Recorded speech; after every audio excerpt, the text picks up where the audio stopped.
श्री स्वस्तानी व्रत कथा यं ब्रह्मा 12औं अध्याय। कुमारजी आज्ञा गर्नुहुन्छ हे गस्ते मुनि। त्यसपछि घटना पनि सुन। सतीदेवीले दक्ष प्रजापतिको यज्ञमा प्राण छोडेपछि साक्षात् अम्बिकादेवी भएर आफ्नो लोकमणि द्वीपमा जानुभयो। देवताहरू ब्रह्मा विष्णु आदि सबै शक्तिहीन भए। अर्कोतर्फ तारकासुर दैत्यले वरदानको प्रतापले देवताहरूलाई पीडित पार्दै स्वर्गबाट लखेटेपछि सबै देवताहरू मिलेर हिमालय पर्वतमा गई भगवती जगदम्बाको भक्तिभावले स्तुति गर्न लागे। विष्णु आदि देवताहरूले तपस्या र स्तुति गरेको हुँदा तीन लोककी माता भुवनेश्वरी उमा प्रसन्न भएर देवताहरू र हिमालय पर्वतलाई दर्शन दिनुभयो। देवताहरूले पुकार गर्दै भने, हे महामाया, हजुर फेरि अवतार लिएर शिवजीको साथमा विवाह गर्नुहोस्, अनि मात्र हामी देवताहरूको कल्याण हुनेछ, नत्र हामी माता बिनाका टुहुरा भएका छौँ। हजुरले यिनै हिमालय राजकी स्त्री मेनकाको गर्भमा बास लिएर जन्म लिनुहोस्। हजुरलाई कोटी कोटी नमस्कार छ, हाम्रो इच्छा पुरा गरिदिनुहोस्। देवताहरूको बिन्ती सुनेर उमादेवी आश्चर्यचकित हुँदै आज्ञा भयो, हे देवता हो, ज्ञान बिना र भक्ति बिना तिमीहरूले सतीदेवी जस्तै मलाई पनि अपमान गर्नेछौ। तैपनि तिमीहरू मेरा सन्तान भएकोले म तिमीहरूको इच्छा पुरा गर्नेछु। तर म देवी भगवती गीताको दिव्य उपदेश हिमालय पर्वत लगायत ब्रह्मा विष्णु आदि देवताहरूलाई दिनेछु। भुवनेश्वर उमाको यस्तो वचन सुनेर विष्णु आदि देवताहरू अत्यन्तै प्रसन्न भएर उमादेवीले दिनुभएको 508 श्लोकको 10 अध्यायले पूर्ण देवी भगवती गीताको उपदेश ग्रहण गरे। त्यसपछि भुवनेश्वरी उमादेवीले हिमालयकी पुत्री हुने वरदान देवताहरूलाई दिनुभयो। त्यसपछि उमादेवी अन्तर्ध्यान हुनुभयो। देवताहरू प्रसन्न भए। त्यसपछि हिमालय र मेनकालाई भगवतीको उद्देश्यले कठोर तप गर्न लगाए, जसबाट माता भगवती मेनकाको गर्भमा बास लिन आउनुभयो। आफ्नी स्त्री मेनका गर्भिणी भएको चाल पाएर हिमालय पर्वत धेरै खुसी भई आफ्ना मर्यादाले उचित कर्म गरिदिए। 10 मास पूर्ण भयो र मेनकाको गर्भदेखि उनै भुवनेश्वरी उमा पर्वतकी कन्या भएर जन्म लिनुभयो। कस्ती कन्या भने रक्तवर्ण, 1000 सूर्यको जस्तो तेज भएकी, कोमल, अति सुन्दर, पद्मपत्र जस्ता नेत्र भएकी यस्ती कन्या जन्मेकोदेखि हिमालय पर्वतले वशिष्ठ आदि ऋषि ज्योतिषहरूलाई बोलाई विधिपूर्वक नारायण गराए। वशिष्ठ आदि ऋषि ज्योतिषहरूले भने, हे हिमालय, हामीले यी बालिकाको नाम पार्वती भनी राख्यौँ, किनभने पर्वतकी कन्या भएकोले पार्वती नै यिनको नाम जुर्यो। तिमी धन्य रहेछौ। यी बालिकाले भविष्यमा जगदीश्वर श्री महादेव स्वामी पाएर 14 भुवनकी रानी हुनेछन् र सम्पूर्ण दैत्यहरूको संहार गर्नेछन्। ऋषिहरूको यस्तो कुरा सुनेर राजा हिमालय पर्वतले हर्ष मान्दै अनेक रत्न सुवर्ण र गाईहरू ऋषिहरूलाई दान गरेर यथेष्ट भोजन गराए। भोजन गरिसकेर ऋषिहरूले भने, हामी तपाईँदेखि पूर्ण कृतार्थ भयौँ, अब आज्ञा दिए आफ्ना आफ्ना आश्रममा जान्छौँ। यति भन्दै सबै ऋषिहरूले बिदा माग्दा हिमालय पर्वतले खुसी भई साष्टाङ्ग प्रणाम गरी बिदा दिए। यसपछि ऋषि ज्योतिषहरू आफ्ना आफ्ना आश्रममा गए। त्यसपछि हिमालयकी पुत्री पार्वती पनि शुक्ल पक्षका चन्द्रमा झैँ दिन बढी ठुली हुन लाग्नुभयो। साक्षात् भुवनेश्वरी उमाको अवतार भएको हुनाले सानो छँदा खेल्दा पनि उहाँ शिवजीको पूजा गरी खेल्ने र केही चर्चा गरे पनि शिवजीको नै गर्नुहुन्थ्यो। सबैजनासँग शिवजीको महात्म्य सोधपुछ गर्ने र व्याख्या गर्ने गर्नुहुन्थ्यो। यस्ता तरहले शिवजीको भक्तिमा चित्त लगाइरहनुहुन्थ्यो। बिस्तारै पार्वती ठुली हुँदै जानुभयो। एक दिन नारद ऋषिले विष्णुको समीपमा गई भन्न लागे, हे वैकुण्ठनाथ, हिमालय पर्वतकी पुत्री पार्वती नाम गरी कन्या तपाईँका लागि योग्य छिन्। लक्ष्मीभन्दा पनि अति सुन्दरी 32 लक्षणयुक्त भएकी ती कन्या तपाईँ विवाह गर्नुहोस्। नारदको वचन सुनि श्री विष्णुले भन्नुभयो, हे नारदजी, हिमालय पर्वतले ती कन्या मलाई दिलान्। र भगवान् विष्णुले यस्तो आज्ञा गर्दा नारद ऋषिले भने, हे भगवान्, हजुरले यसको चिन्ता गर्नु पर्दैन, म गएर अहिले नै विवाहको कुरा मिलाएर आउँछु। यति भनेर नारद श्री विष्णुबाट विदा भई हिमालय पर्वत छेउ गए। नारद ऋषिलाई हिमालयले आएको देखि उनलाई शिष्टाचार गरी आसनमा बसाए।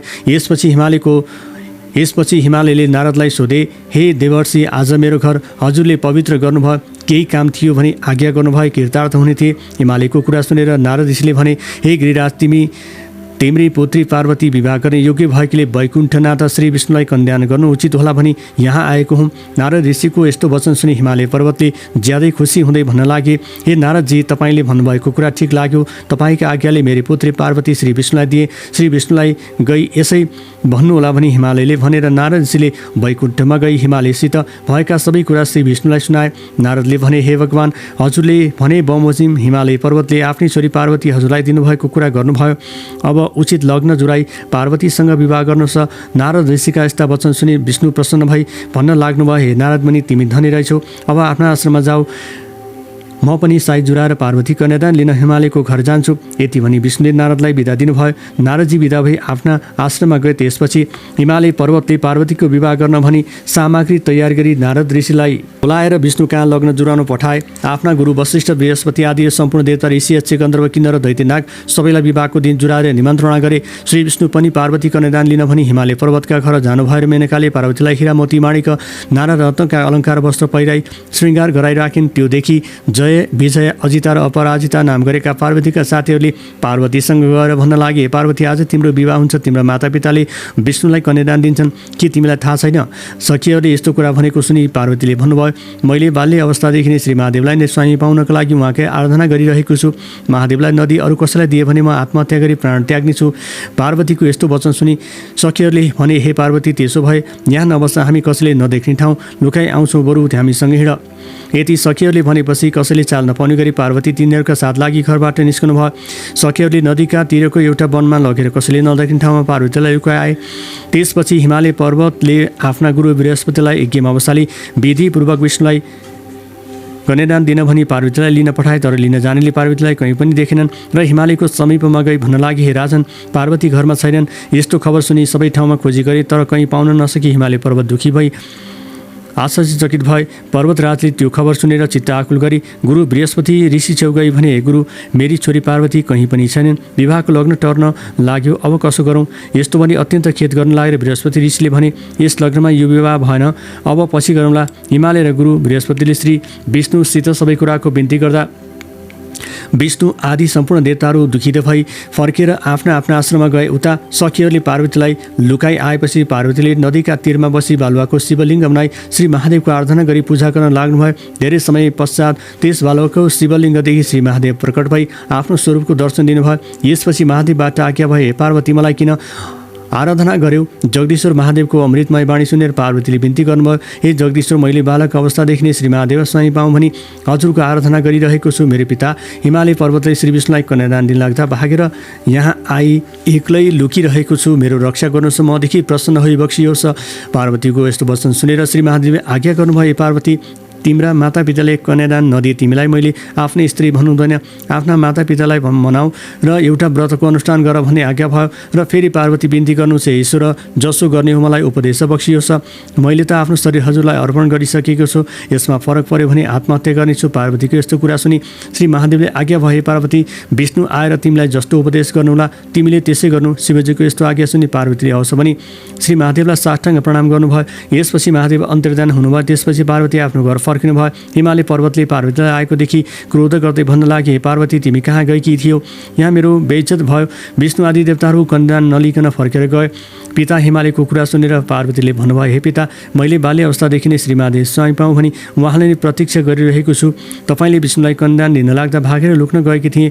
यति पार्वतीले भनेको वचन सुनि हिमालयले न्वाराका दिन वशिष्ठ आदि ऋषि ज्योतिषले भने कुरा सम्झी चुप लागे। त्यसपछि पार्वतीले कहिले विष्णु आउनुहोला र व्रतको अनुष्ठान गरी श्री महादेव स्वामी पाउनुको निमित्त नाना तीर्थ, व्रत, दान, धर्म, जप, तप एक एक गरी शिवलिङ्ग बनाई पूजा गर्न लाग्नुभयो। पार्वतीले यस्ता तरहले भक्ति गरेको देखि विष्णु भगवान हातमा शङ्ख, चक्र, गदा, पद्मली गरुडमाथि सवार भई पार्वती छेउ भएर भन्न लाग्नुभयो, पार्वती, तपाईँले नाना तीर्थ, व्रत, दान, धर्म, यज्ञ, जप गरेकोदेखि म प्रसन्न भएँ। अब वरदान दिन्छु। पार्वतीले हात जोडी भन्नुभयो, हे भगवान, अरू थोक वरदान के मागौँ? श्री महादेव स्वामी पाऊँ। पार्वतीले भनेको सुनि विष्णु आज्ञा गर्नुहुन्छ, पार्वती, तीर्थ, व्रत, दान, धर्म, जप, तपभन्दा पनि उत्तम कुरा म बताउँछु, एकचित भई सुन्नुहोस्।